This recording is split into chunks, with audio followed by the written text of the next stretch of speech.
Bonjour. Ah, tous les jours, hein, en ce moment, ça produit tous les jours. Bah écoutez,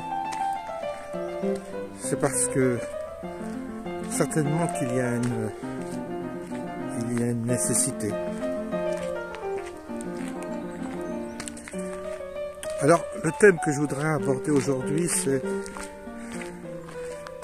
la surestimation de soi. C'est un thème que je voulais aborder parce que c'est un gros problème, ça. Dans les relations interhumaines. C'est que vous avez beaucoup, actuellement, ça aussi c'est très contemporain comme symptôme, vous avez une forte surestimation de soi-même, c'est l'ego. Et il y a un principe simple, une équation simple, plus la personne est bête, plus elle se surestime. Et comme il y a beaucoup de gens bêtes, eh bien beaucoup se surestiment. C'est tout simple, c'est une équation.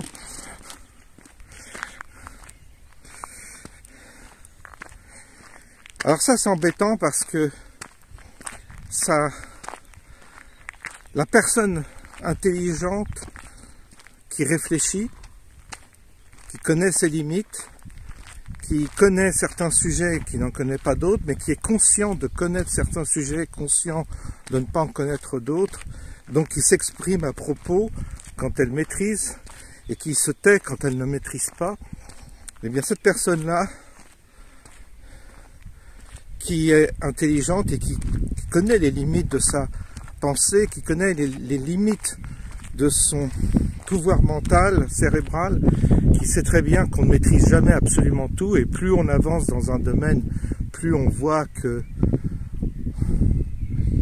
nous sommes perfectibles, et donc plus on avance vers la modestie. La modestie est liée à l'intelligence, c'est-à-dire les gens très très intelligents. Et ça, je peux vous dire que j'en ai rencontré, des gens performants. Je parle performants intellectuellement, c'est-à-dire vraiment des gens qui ont une puissance intellectuelle, qui ont une puissance analytique, etc., qui ont une puissance réelle liée à une intelligence. Eh bien, ces gens-là sont dans la modestie. Alors, si vous avez des gens très intellectuels sans intelligence, ça fait des orgueilleux. Mais vous pouvez avoir les deux, c'est-à-dire des gens intelligents et performants intellectuellement. Les deux, ça conduit à beaucoup de modestie. Parce que leur capacité liée à l'intelligence, qui est une autre catégorie, l'intelligence n'a rien à voir avec la puissance intellectuelle. Mais quand vous avez les deux qui sont liés, ça donne de la modestie. Et puis, souvent, j'ai remarqué, souvent la bêtise qui est très répandue sur Terre, mais les bêtises conduisent à une surestimation de soi, c'est-à-dire vous avez beaucoup de gens qui se surestiment leurs capacités, qui jugent, qui condamnent, qui regardent le monde avec un avis sur tout. C'est ce qui se passe un peu sur les médias, sur les plateaux de télévision, où celui qui donnait hier son avis sur le Covid donne aujourd'hui son avis sur la guerre en Ukraine. Tout cela, tous ces gens qui se surestiment comme ça, sont la plupart du temps des perroquets, c'est-à-dire qu'ils répètent ce qu'on leur a dit de dire, mais en plus, ils sont incapables de penser par eux-mêmes, incapables de réfléchir par eux-mêmes, parce que l'acte de réflexion par soi-même conduit aussi à une forme de modestie. On sait très bien qu'on ne peut pas être tranchant, qu'on ne peut pas être radical, qu'on ne peut pas être absolu dans quel que soit le domaine, qu'il y a toujours des nuances, qu'il y a toujours des paramètres qu'on a oublié d'intégrer dans notre réflexion. Il y a toujours, si vous voulez, un moment où il faut être il faut se prononcer délicatement sur un sujet, il faut se prononcer et mesurer, je dirais, sa formulation en fonction de sa propre connaissance du sujet. C'est tout le problème, c'est tout le problème. Alors, qu'est-ce que j'ai vu? Qu'est-ce que j'ai constaté dans des assemblées, dans des réunions de personnes? En général, ce sont les idiots qui prennent le pouvoir parce que la bêtise est souvent liée au culot. Et les gens bêtes, parfois et souvent, se surestimant, prennent le pouvoir dans une assemblée, prennent le pouvoir et imposent leur point de vue d'une manière forte et tonitruante, donc à tel point que celui qui a un propos plus raisonné, plus subtil, plus intelligent, ne sera pas écouté. Il sera dans le silence. Il sera obligé de se taire. C'est souvent le cas, vous savez. C'est souvent le cas. Et puis, celui qui parle fort, celui qui s'impose par son physique ou par sa voix, en général est un imbécile, parce que ce n'est pas la force physique d'une personne ou le ton de sa voix qui est un critère de vérité, bien entendu. Mais si vous voulez, on a eu une contamination de la bêtise, et aujourd'hui, les idiots sont en train de régner, si vous voulez. C'est le problème. C'est qu'aujourd'hui, on est arrivé à une forme de terrorisme de la bêtise et de l'idiotie. Donc, nous sommes dans un système d'idiocratie qui donne le pouvoir aux imbéciles et aux idiots. Et les gens intelligents, les gens vraiment intelligents sont obligés presque de se retirer. De se retirer, pourquoi? Parce que ils constatent qu'il y a une inutilité à dialoguer, à discuter et à convaincre les idiots et les imbéciles. Donc qu'est-ce que vous faites? Vous vous retirez et vous laissez. Vous laissez galoper les imbéciles, les idiots vers leur propre perte, vers le précipice, vers la chute. C'est leur destin. Chuter, tomber, se confronter à un réel qui est certainement beaucoup plus intelligent que la propre conscience qu'ils ont d'eux-mêmes, quoi. Donc ça, c'est très embêtant parce que vous savez, c'est beaucoup de personnes comme ça que j'ai reçues chez moi, que j'ai fréquentées, que mes collègues de travail, etc., etc. Beaucoup étaient ignorants de beaucoup de choses. Ils parlaient simplement de leur point de vue, ils imposaient des points de vue, souvent non étayés, non argumentés. C'était simplement des points de vue comme ça, à la volée. Ça leur passe par la tête et ils recrachent ce qui leur passe par la tête sans intelligence.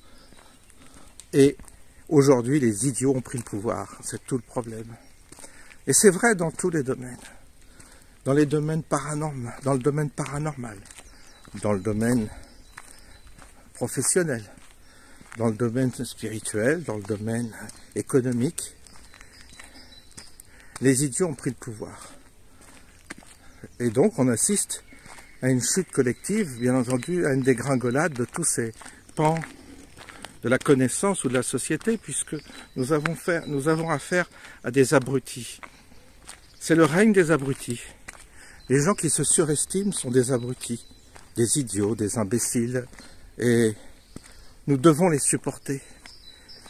Alors, nous les avons supportés pendant la crise sanitaire. Tous les gogos qui ont cru, qui se sont précipités sans aucune réflexion, sans aucune, je dirais, analyse, eh bien, nous les avons subis. Ils ont étaient les instruments d'un pouvoir qui les a manipulés, et ils ont été les instruments de ce même pouvoir qui a permis toutes ces lois liberticides et toute cette répression qui a été faite à l'encontre de tout simplement ceux qui ne voulaient pas se soumettre à cette injection, évidemment, dont on voit aujourd'hui que ça va les mener à quelque chose d'extrêmement grave. Je suis dans le livre d'Alexandra Orion-Caude et je peux vous dire que c'est très très grave. Et c'est argumenté. Vous avez la même chose pour la guerre en Ukraine. Alors on leur a dit que Poutine était le méchant, donc Poutine est le méchant. On leur a dit que les États-Unis, que l'OTAN c'était les gentils, sont les gentils.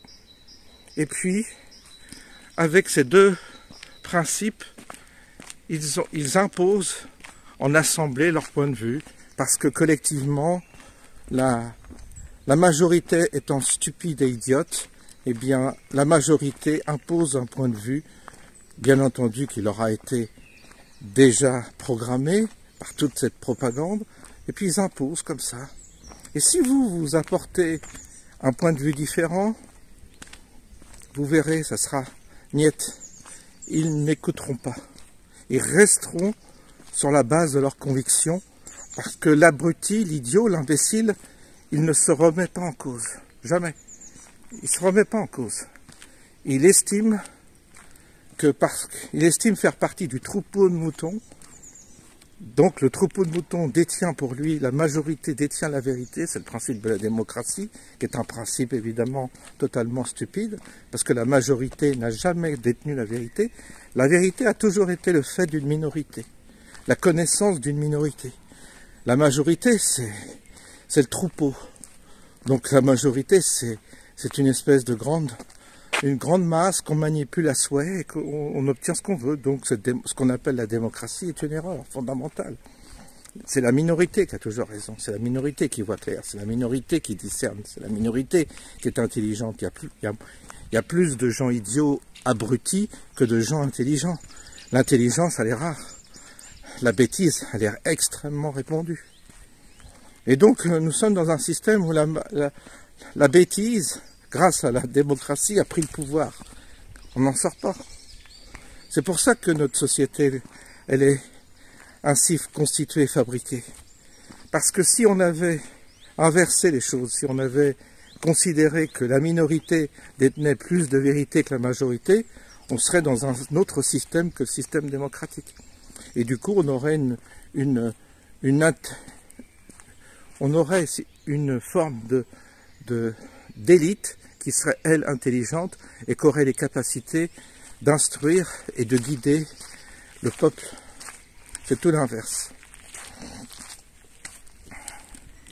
Et c'est pour ça que vous avez des entreprises qui marchent et d'autres qui ne marchent pas. Parce que pourquoi les entreprises ça fonctionne? Parce que c'est pas du tout construit sur le mode démocratique.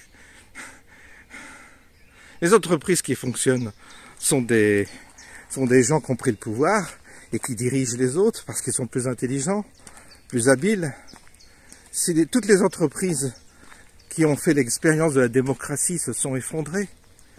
Parce que fatalement, ce sont les idiots qui prennent le pouvoir et les idiots vous mènent à la catastrophe, à la ruine, c'est bien connu. Donc l'autogestion, tout ça, ça ne marche pas du tout. Ce qui marche, c'est la structure pyramidale. C'est-à-dire que vous avez l'élite qui, elle, est capable de construire, de bâtir et de diriger tout un troupeau qui, lui, est incapable, qui ne peut que bêler et simplement, si on se faire conduire, se faire diriger. Aujourd'hui, vous avez les moutons qui ont une surestimation d'eux-mêmes, qui parlent comme s'ils connaissaient, qui parlent comme s'ils avaient la science infuse. Ça donne cette société d'idiocratie que nous avons actuellement. La surestimation de soi, c'est catastrophique. Et si vous voulez, je dis souvent si vous voulez, j'ai remarqué, quand je me réécoute, je dis, bah, tu répètes toujours cette phrase, si vous voulez, si vous voulez. C'est là qu'on voit qu'on a des tocs comme ça, verbaux, des phrases. Dans la vie, si vous voulez, je vais, si vous voulez, et je le dis encore, dans la vie, je vais au café, au bar du coin, et j'étudie beaucoup, j'écoute. Le moindre truc que vous dites, il est immédiatement contrarié, contredit. C'est marrant parce qu'il y a une forme d'instinct, il y a une forme de groupe qui s'oppose. Évidemment, les gens me voient. Bon, je vais au café, ils voient que... Ils sentent que je suis pas comme eux. Ils sentent qu'il y a quelque chose. Alors, moi, j'y vais en toute simplicité, sans arrogance, bien entendu, sans m'imposer. Mais je vois bien qu'ils s'aperçoivent que je les observe, que je les écoute. Et puis, parfois, ça m'arrive simplement, très modestement, sur un sujet, je dirais, anodin, d'exprimer. Immédiatement, j'ai remarqué, je suis contredit. C'est marrant. Immédiatement, ils contredisent. Ils contredisent simplement pour s'affirmer. Et c'est bizarre parce que ils sont dans leurs contradictions portent souvent vraiment sur des choses anodines, parce que j'y vais pas pour développer évidemment des opinions, des idées, quoi que ce soit. C'est pas du tout mon intention, je suis plus là un observateur. Mais je vois le moindre petit propos que j'avance, immédiatement il est contredit. Et ça j'ai remarqué souvent. Et vous avez le troupeau qui bêle, qui est bête, et qui suit souvent la personne qui vous contredit. Sans même avoir réfléchi, sans même avoir pensé, sans même avoir connaître la question. Évidemment, quand avec les amis ou avec les gens que j'ai fréquentés, il y avait des sujets que parfois vraiment que je maîtrisais, que ce soit dans le domaine du droit du travail, que ce soit, j'en ai parlé, de la police, que ce soit de l'église. Le monde des affaires, je connais un peu, puisque j'ai créé une entreprise, une franchise, que j'ai développé j'ai ouvert 50 magasins en 3 ans. Donc je peux dire, sans être trop prétentieux, que j'ai une certaine connaissance, si vous voulez, une expérience. Ben, souvent, je me suis aperçu que des gens qui connaissent rien au sujet, se permettent de me contredire sur un point que je maîtrise. Et ça m'arrive souvent. C'est la surestimation de soi. On en vient toujours au même. Cette surestimation, elle est très, très courante. Aujourd'hui, je vois, les gens sont très, très orgueilleux. Les idiots, les imbéciles sont très nombreux, donc il y a énormément de gens orgueilleux, bêtes, stupides, qui ont une surestimation d'eux-mêmes et qui parlent comme ça. Qui parlent du haut de je ne sais quoi et qui prétendent à des choses qu'ils ignorent. Voilà, c'était mon propos d'aujourd'hui. Ouais. Ça, il fallait que je le crache, il fallait que je le dise. J'avais envie de parler de ça aujourd'hui. Je vais vous quitter et je vous souhaite, pareil, comme toujours, une bonne journée. À bientôt.